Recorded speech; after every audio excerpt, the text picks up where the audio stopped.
Well, hello, boys and girls. My name's Sebastian, and today I'm going to be reading you a book titled Seals and Soccer. Now, while I'm reading, you're going to see this little arrow moving around, and that's so that you can follow along with me. I'm going to read first, and then you are going to read with me for the second time. Let's practice, shall we? Seals and Soccer. Your turn. Seals and Soccer. By Kit Sato. Your turn. By Kit Sato.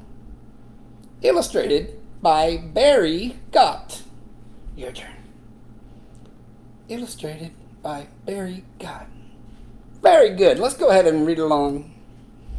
Seals and Soccer by Kit Sato. Illustrated by Barry Gott. We're on page 2. Sam. Your turn. Sam. Page 3.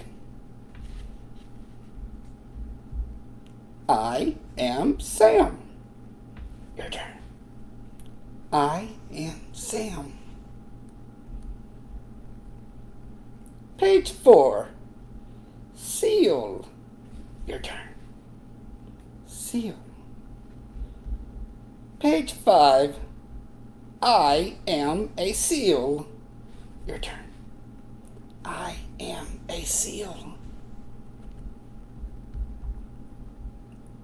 Page 6. Soccer ball. Your turn. Soccer ball. Page 7. I have a soccer ball. Your turn. I have the soccer ball. Oh my goodness, I just realized I made a mistake. I said a soccer ball and the word was the. Let's try that again. Page 7. I have the soccer ball. Your turn. I have the soccer ball. And now on the last page, page 8. I am Sam the seal. Your turn. I am Sam the seal. All right, boys and girls. Well, I hope you had fun reading with me, because I had fun reading with you. Until next time, I'll see you later. Bye-bye.